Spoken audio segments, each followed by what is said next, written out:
On est parti pour le point actu hardware du jour. Aujourd'hui, mardi 13 avril 2021. Au programme, petit bilan sur l'année 2020 sur le marché global du PC. Et clairement des chiffres qui font rêver à peu près n'importe qui. Petit bon plan sur les casques avec micro, plus pour le gaming, même si ça peut aussi servir seulement pour de la conférence, même s'il faut d'ailleurs accepter le look. On parlera très vite fait d'un petit SSD externe avec des débits corrects, des grosses promesses sur le papier, mais les débits respectent pas tant que ça les promesses. On aura un petit point sur des processeurs AMD Ryzen 5000, mais qu'on ne pourra pas acheter nous, parce qu'ils sont réservés aux OEM, donc aux constructeurs, aux assembleurs de PC. C'est malheureux parce qu'ils sont intéressants sur le papier, et c'est un peu triste de ne pas laisser le grand public mettre la main dessus, c'est un peu dommage. On parlera du plan, du programme, de la feuille de route d'NVIDIA dans les prochains mois, prochaines années. On nous annonce des trucs qu'on savait plus ou moins, des trucs qu'on savait pas forcément, et aussi des plutôt grosses annonces sur un futur processeur NVIDIA. Ça, on s'y attendait peut-être moins. Carte graphique, on savait qu'il allait avoir des nouvelles générations. On en parlera un peu plus longuement, mais ça reste des prévisions. On a vu ces derniers temps que beaucoup de choses peuvent changer suivant ce qui se passe dans le monde. Prévision reste une espérance et pas du tout une réalité. On finira avec d'autres cartes graphiques Nvidia, mais pas pour le gaming. On va parler vite fait des cartes dédiées au mining de crypto-monnaies. On en trouve, alors je ne sais pas pourquoi, hein, mais en Roumanie, à des tarifs plutôt élevés. Et je vous avoue que cette histoire est louche. On va en parler vite fait, mais cette histoire est louche. Parce que la garantie sur ces modèles est que de 3 mois. Alors pourquoi 3 mois? C'est un peu étrange. Ça sent la revente, tout ça. Et on finira avec des écrans qui régalent. Des écrans...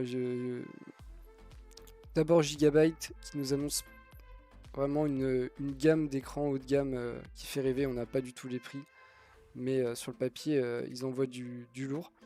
Et aussi MSI qui a décidé de sortir quelque chose de solide pour du gaming, pas forcément du gaming compétitif, mais avec quand même beaucoup d'atouts dans sa manche.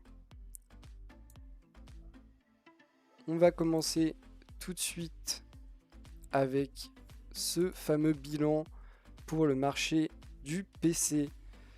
Alors déjà, faut noter petite augmentation de 55,2% en un an, malgré toutes les pénuries qui frappent différents composants, différents domaines de l'informatique. C'est quand même plutôt pas mal, hein. 55% d'augmentation, on est plutôt bien. Il faut savoir que bien sûr tout le monde ne s'en sort pas forcément de la même façon. Certains y arrivent mieux que d'autres. Il faut noter que le premier, celui qui a le plus de parts de marché, Lenovo, qui est à 24,3% des parts de marché des ventes PC monde, s'en sort très bien, avec plus de 50% aussi. En gros, s'ils ont plus de 50%, c'est bien. Ensuite, on a HP, qui est deuxième avec 22,9%, lui aussi s'en sort très bien, 64%, on est très bien. Par contre, on a Dell, on comprend pas, ils sont troisième, ils sont pas mal, ils ont un peu moins, ils ont 15,4% des parts de marché.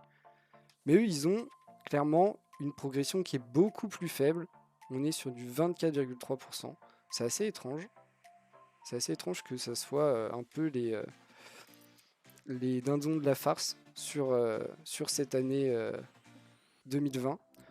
On a Apple qui, eux, progressent énormément. Je trouve ça assez incroyable, une telle progression.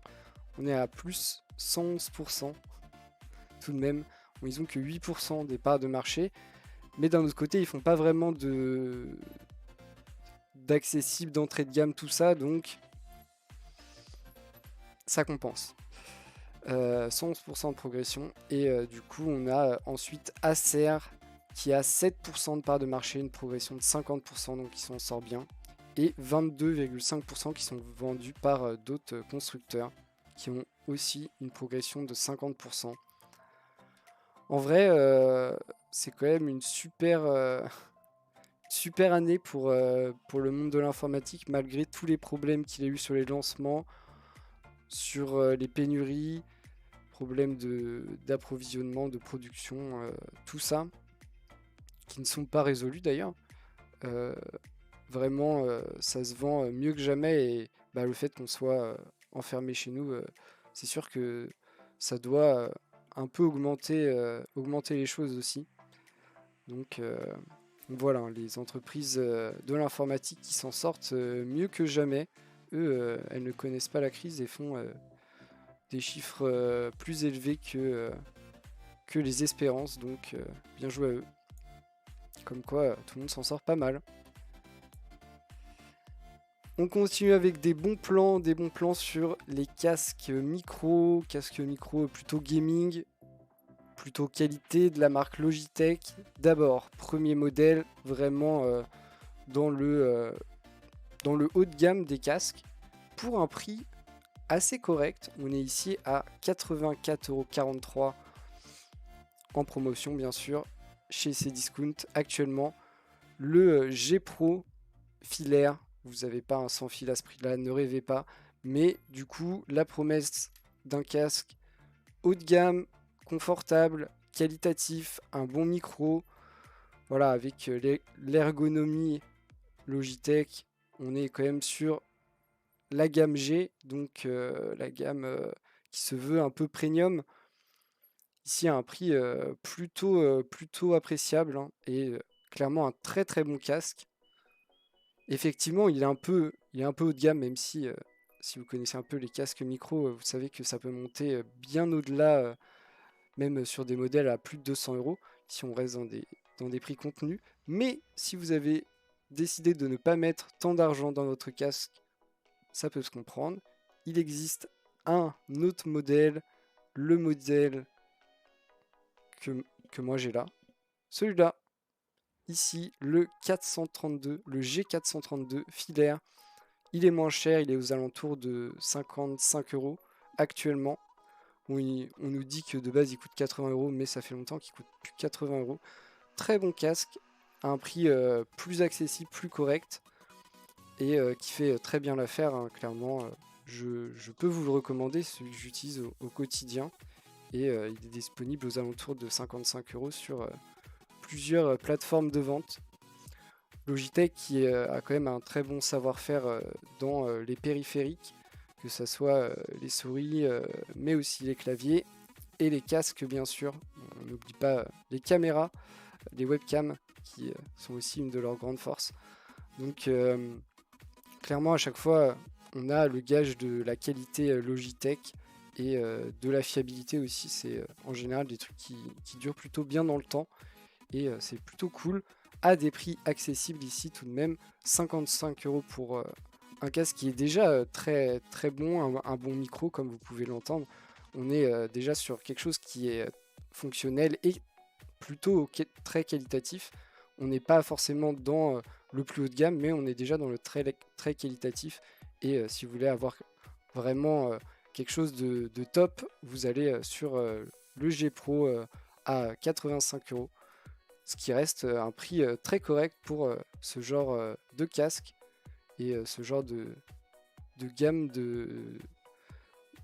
d'appareils. Clairement, c'est vraiment du très très bon matériel. Je vous le recommande chaudement. On continue avec un SSD que je recommanderais peut-être un peu moins. On va sûrement, j'ai pas le prix, mais on va sûrement être sur des tarifs assez chers parce qu'on est sur du SSD externe avec des débits, des connectiques dernière génération. C'est mon petit tic du truc. Connectique dernière génération avec de l'USB 3.2 Gen 2. Donc les 10 gigabits théoriques. Sauf qu'on nous promet des débits de 400 ms en lecture-écriture. Donc on imagine forcément peut-être pas les meilleurs SSD à l'intérieur de ces super boîtiers. Un peu dommage d'être tant bridé sur le débit. Sinon, on a la petite touche de RGB pour être gamer. Alors ça, chacun ses goûts. Pour certains, ça fera too much. Je comprends. Pour d'autres, c'est la base. Je peux comprendre aussi. Sachez que c'est disponible, enfin, en tout cas annoncé uniquement en format 1 Tera pour l'instant. Ça dépanne plutôt bien. On a des débits corrects. 400 MO, c'est correct. Même si on se dit qu'on pourrait peut-être aller chercher des choses un peu plus sympas avec du SSD M2 PCI Express 3.0 par exemple pour aller grappiller un peu plus en notant que l'USB 3.2 Gen 2 nous permet d'aller chercher un peu plus. Donc c'est dommage. Mais pourquoi pas. Bien sûr, on n'a pas les prix. Important. Ce sera très léger, 106 grammes. Ce sera petit, bien sûr, et c'est garanti 3 ans. Mais hâte de savoir le prix de ce genre d'appareil qui souvent est assez cher. Hein. Les SSD externes, c'est souvent assez cher. Malheureusement. Pas encore ultra répandu. Un jour, ça deviendra peut-être la norme, mais pas sûr. Quand même très cher. On continue avec des processeurs qui sont bien sympas, mais malheureusement, vous ne pourrez pas mettre la main dessus parce qu'ils sont réservés aux assembleurs de PC, donc pas à vous, pas le grand public, pas le marché de la vente au détail. Dommage, sur le papier, ils sont bien sympas. On nous montre ici une version Ryzen 7 5800 et une version Ryzen 9 5900. Et oui, il n'y a pas le X comme les modèles qui sont sortis il y a déjà quelques temps. Qu'est-ce qui change entre la version avec le X et sans le X?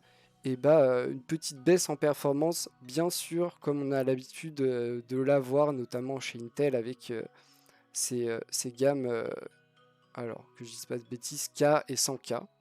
Voilà.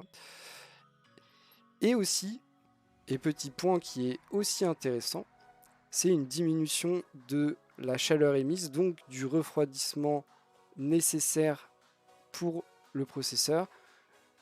Donc potentiellement le mettre dans des configs plus petites, plus restreintes, avec des solutions de refroidissement plus basiques. C'est un peu dommage. C'est un peu dommage parce que aussi sur le papier, et ça on nous en parle pas trop, mais on l'imagine bien qu'ils sont moins chers que les versions avec un X parce qu'un peu moins performant et tout. Donc je trouve ça dommage. Je trouve ça dommage d'avoir si peu de choix à l'heure actuelle chez AMD. On nous parle de plein de trucs. Franchement, on nous parle de plein de trucs. On nous parle des APU, donc des processeurs avec une partie graphique intégrée, comme le fait Intel depuis plutôt très longtemps, et comme l'a fait aussi AMD sur des générations antérieures. Mais on attend encore ceux de dernière génération, donc les Ryzen 5000 avec une partie graphique intégrée. Pareil, on attend des déclinaisons de ces gammes avec des performances plus ou moins grandes, des possibilités d'overclock ou non, ce genre de truc pour des configs avec des dimensionnements différents, des systèmes de refroidissement différents à l'heure actuelle. Il faut tout de même de quoi bien refroidir les derniers processeurs AMD parce qu'ils sont tous assez imposants, ils dégagent tous pas mal de chaleur et ils sont tous plutôt très performants, mais tous axés vers la performance, là où dans certaines configs, on va pas forcément chercher le processeur le plus performant, mais parfois celui qui consommera le moins ou dégagera le moins de chaleur. Ça dépend de l'utilité de la config derrière, des problèmes qu'on a liés à la config. Donc, ici, on nous parle de trucs super sympas avec franchement des petites pertes en performance, oui, mais pas non plus quelque chose d'incroyable. Hein. On perd quelques dixièmes de gigahertz au repos, enfin en vitesse classique, et 0,1 sur le moment où il va en boost, donc où il va en pic.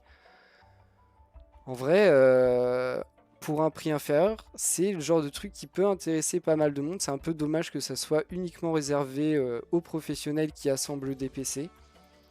Je trouve ça, je trouve que c'est pas super bien pour les consommateurs AMD et pour les potentiels futurs clients AMD qui là peuvent se sentir un peu trahis et un peu pas vraiment considérés, alors que les partenaires professionnels sont tout le temps très bien considérés. Hein. Là-dessus, il n'y a aucun problème. Vous en faites pas, ils ont toujours tout avant tout le monde et c'est normal. Hein. Je le critique pas, mais c'est la réalité. Hein, donc, un peu dommage. On passe chez Nvidia. Nvidia qui a fait une grosse conférence. Une grosse conférence pour annoncer plein de trucs. Plein de trucs qui nous intéressent pas aussi. Et plein de trucs qu'on ne pourra jamais acheter aussi. Toute une partie dédiée aux professionnels avec des choses dédiées à l'intelligence artificielle qui peut-être dans 5 ou 10 ans arriveront pour le grand public une fois qu'on aura fait des choses un peu plus simples et un peu plus accessibles pour tout le monde. Ils ont parlé aussi de trucs liés à des super calculateurs, tout ça, où là, moi, pareil, j'ai pas du tout les compétences et j'étais en mode oui, ok, c'est super puissant, ça marche. Mais voilà, donc ils font ça, bien sûr, c'est pas nouveau. Ils nous ont aussi bien sûr parlé des cartes graphiques gaming, ce qu'on attendait tous avec impatience. Pas d'annonce de produits, ni annonce, ni lâcher de date précise, ni pas ça, bien sûr. On le savait, hein, c'était à la base plutôt une conférence pour, pour les professionnels, pour expliquer leur prévisionnel, tout ça. Vraiment pas pour les gamers qui voulaient savoir s'ils allaient avoir une 3080 Ti demain ou après-demain. Clairement pas ça, et ni à quel prix. Donc, on a eu notre petite dose de carte graphique tout de même, mais c'est très vague.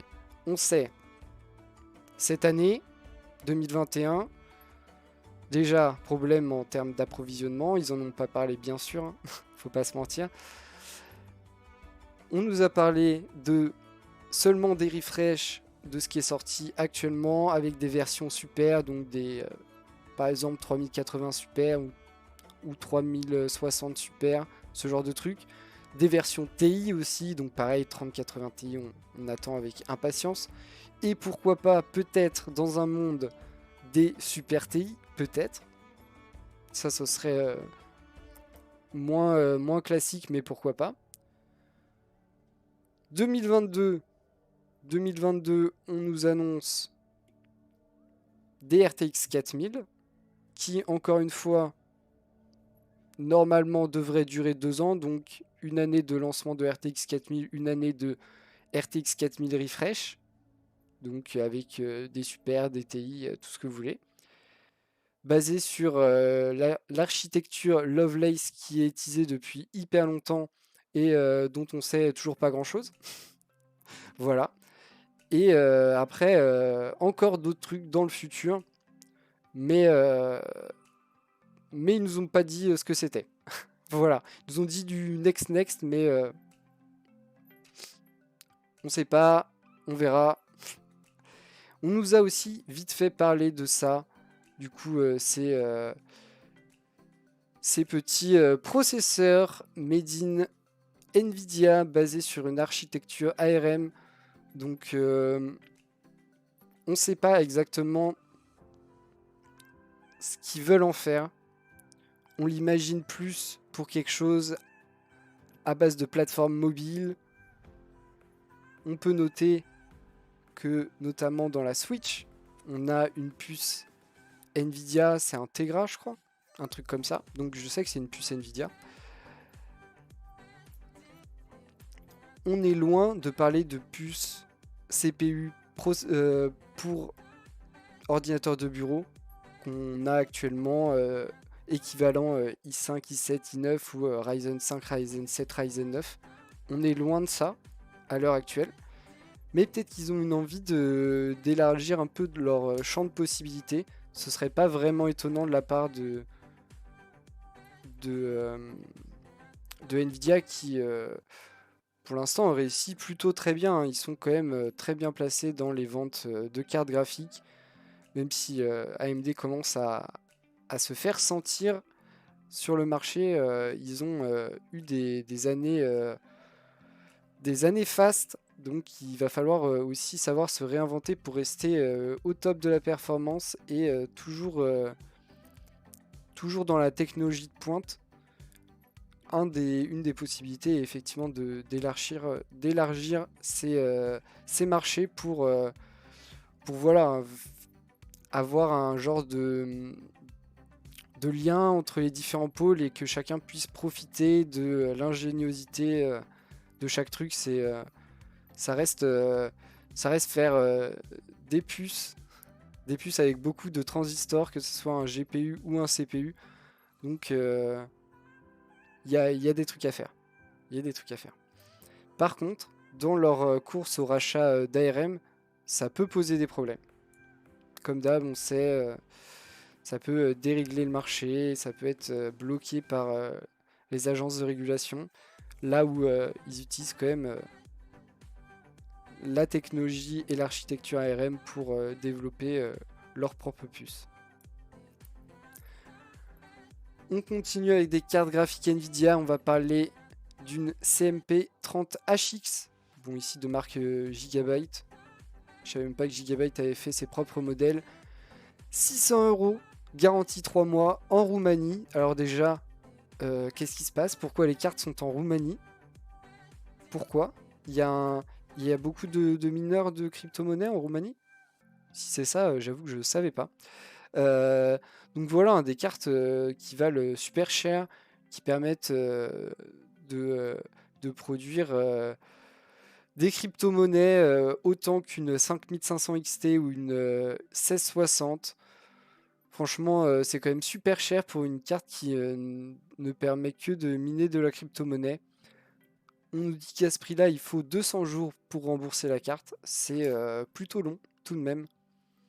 Donc voilà, hein, si vous voulez ce genre de carte à ce prix-là, bah, allez en Roumanie. Mais pourquoi la Roumanie? Aucune idée.